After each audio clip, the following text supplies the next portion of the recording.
नमस्कार दोस्तों। आइए हम कल के टॉपिक को आगे कंटिन्यू करते हैं। हम पढ़ रहे थे आधुनिक भारत का इतिहास, पार्ट 1 हम अपलोड कर चुके हैं। पार्ट 2 इसमें पढ़ रहे थे मुगलों का पतन, और हमने बहादुर शाह प्रथम के बारे में पढ़ लिया था। आगे हमें पढ़ना है बहादुर शाह प्रथम की मृत्यु के बाद दूसरा जो शासक रहा वो था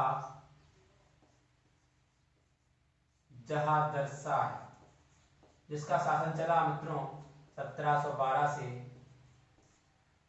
13 के बीच में। आइए इसके बारे में जानते हैं। जहादर शाह ने अपना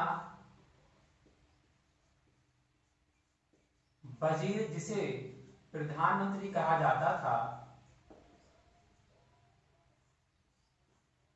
उसको बनाया जुल्फिकार खान को। जुल्फिकार खान असद खान का बेटा था और इसने असद खान को भी अपना वकील बनाया,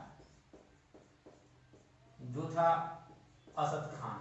असद खान वही है जो औरंगजेब का विश्वसनीय पात्र था और औरंगजेब का ये वजीर रहा था। जहादर शाह को दोस्तों लंपट मूर्ख भी कहते हैं। इसे लंपट मूर्ख इसलिए कहते हैं क्योंकि एक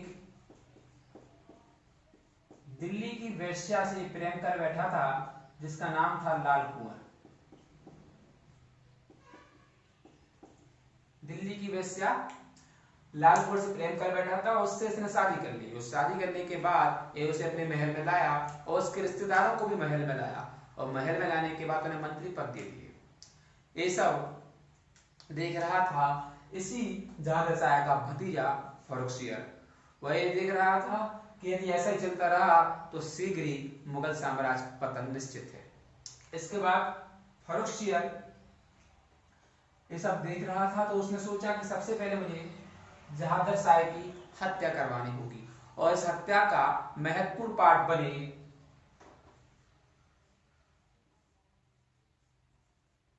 सैयद बंधु। सैयद बंधु दोस्तों दो भाई थे। एक का नाम था अब्दुल्ला खान और एक का नाम था हुसैन अली खान। ये दोनों भाई थे, एक बड़ा था एक छोटा था। इन्हें ही इतिहास में सैयद बंधु के नाम से जाना जाता है। एक इलाहाबाद का सूबेदार था और एक उस समय पटना का सूबेदार था। इन दोनों की मदद से फर्रुखसियर ने 1713 में जहादर शाह की हत्या करवा दी।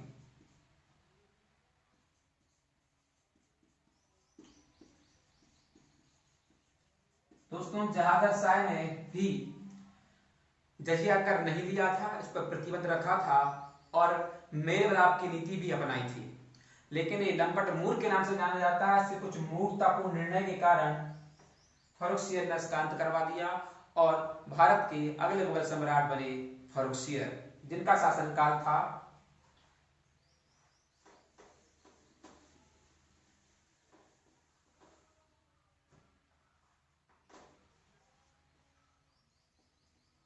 फर्रुखसियर जिनका शासनकाल था 1713 से 1719। आइए इनके बारे में जानते हैं। जैसे ही फर्रुखसियर सम्राट की गद्दी पर बैठते हैं, जैसे ही फर्रुखसियर बादशाह बनते हैं, तैसे ही खुश होकर वह दो पद जो मुख्य रूप से होते हैं इनके यहाँ पर वजीर और सेनापति के। सेनापति उस टाइम को मीर बख्शी भी बोलते थे, मीर बख्शी।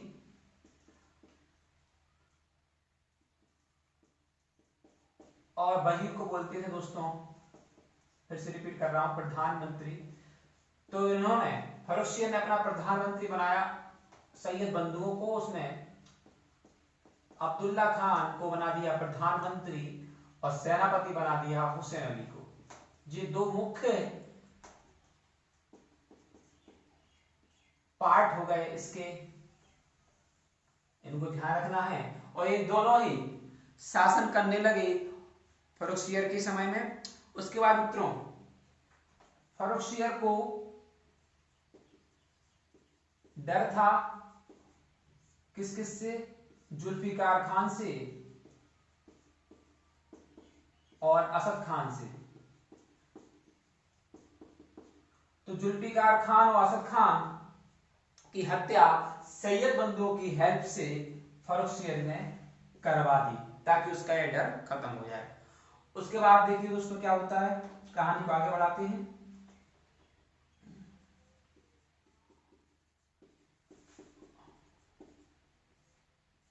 फर्रुखसियर के शासन में जब 1716 में सैयद बंधुओं की हेल्प से, इस सैयद बंधु की हेल्प में जो सिखों का दोस्तों बंदा बहादुर सिंह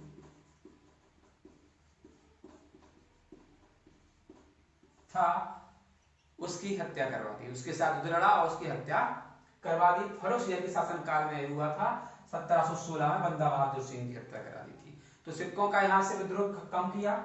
आगे सैयद बंधुओं में हुसैन अली खान ने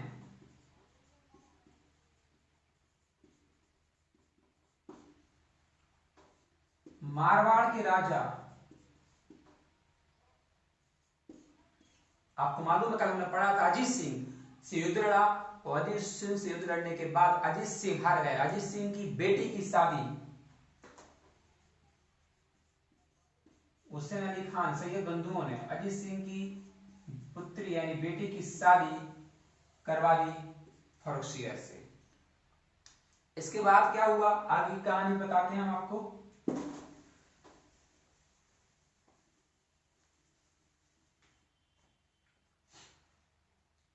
इसके बाद एक बार दोस्तों फर्रुखसियर के पैर में फोड़ा हो गया एक, और जब फर्रुखसियर के पैर में फोड़ा हो गया तो उसके जितने भी हकीम थे, वैद्य थे उस समय के, किसी ने भी उसके फोड़े को ठीक नहीं कर पाया। उस समय एक अंग्रेज डॉक्टर जिसका नाम था सर्जन विलियम हैमिल्टन,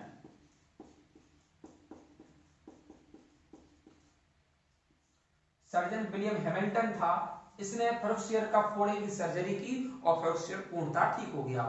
तो जैसे वो पूर्णतः ठीक हुआ उसने खुश होकर अंग्रेजों को बंगाल प्रांत में बिना किसी टैक्स के फैक्ट्री लगाने की इजाजत दे दी।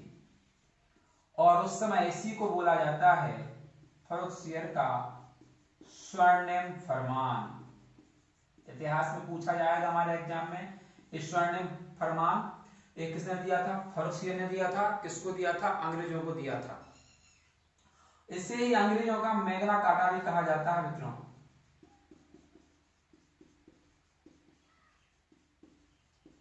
इसे अंग्रेजों का मैग्ना कार्टा भी कहा जाता है। इसी के बाद अंग्रेजों ने बंगाल प्रांत पर अपनी फैक्ट्रियां स्थापित की और वहां पर वर्क चालू किया। इसके बाद आगे की कहानी में फर्रुखसियर को भय लगने लगा सैयद बंधुओं से, और सैयद बंधु को भय लगने लगा फर्रुखसियर से। दोनों ही एक दूसरे की हत्या करवाना चाहते थे। ऐसे में सैयद बंधुओं ने मुगलों के सबसे बड़े दुश्मन उस समय जो थे मराठा, वो मराठा के पास गए और उस समय मराठा का शासन देख रहे थे पेशवा। मराठा का शासन पेशवा देखते थे और मराठा साम्राज्य के राजा थे शिवाजी के पौत्र साहू, महाराज छत्रपति साहू। तो पेशवा थे उस समय, पेशवा जो थे, जो पेशवा थे वो थे बालाजी विश्वनाथ, जो 1713 से 1720 तक पेशवा की गद्दी पर थे। सैयद बंधु बालाजी विश्वनाथ के पास जाते हैं और प्रस्ताव रखते हैं। एक दिल्ली की संधि इनके बीच होती है। ये दिल्ली की संधि का मतलब यह है दोस्तों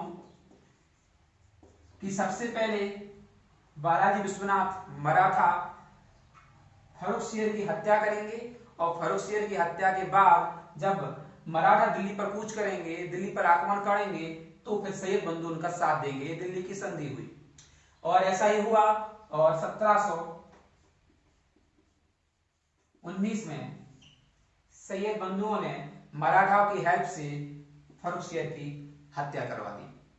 इसके बाद फर्रुखसियर के बाद अगले सम्राट हुए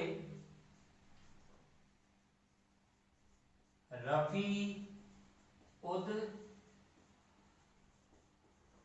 दर्जा, जिनका शासन था 1719 और इनका शासन बिल्कुल भी लंबा नहीं चला।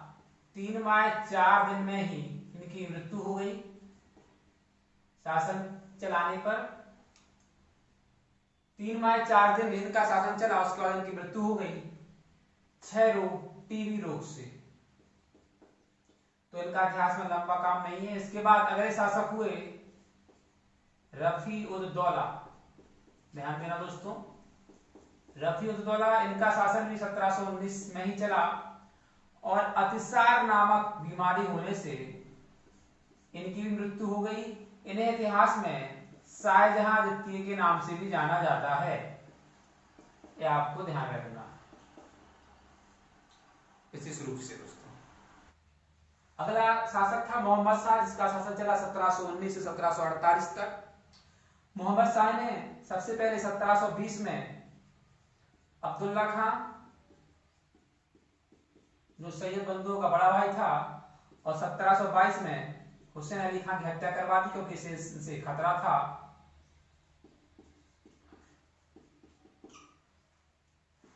अपने वजीर की मदद से, इनके वजीर का नाम था चिनक्रिच खान। चिनक्रिच खान इसका वजीर था और वजीर की मदद से इसने हत्या करवा दी इन दोनों बंधुओं की। दोस्तों, इतिहास में सैयद बंधुओं को किंग मेकर्स कहा जाता है, जिन्होंने 4 राजाओं को राजगद्दी दिलवाई थी, जिसमें हमने पढ़ा था फर्रुखसियर, रफी उद दर्जा, रफी उद दौला और मोहम्मद शाह, 4। और फर्रुखसियर के बारे में पढ़ा था, तो फर्रुखसियर को घृणित कायर भी कहा जाता है। उसी प्रकार मोहम्मद शाह को रंगीला बादशाह कहा जाता है। ये रंगीला बादशाह नाम से भी फेमस है, क्योंकि ये स्त्रियों से ज्यादा संपर्क में रहता था, इसलिए इसे रंगीला बादशाह के नाम से भी इतिहास में जाना जाता है दोस्तों। इसने 1720 में आखिरी बार जजिया कर सिस्टम बंद हुआ था हमारे देश में। 1700 मतलब यदि क्वेश्चन आए कि मोहम्मद शाह के शासन में कब हुआ, 1720 में, या किस शासक के समय हुआ, तो मोहम्मद शाह के शासन के समय में जजिया कर पूर्णतः खत्म हो गया था। इसके बाद जजिया कर नहीं लगा। आगे की कहानी है मोहम्मद शाह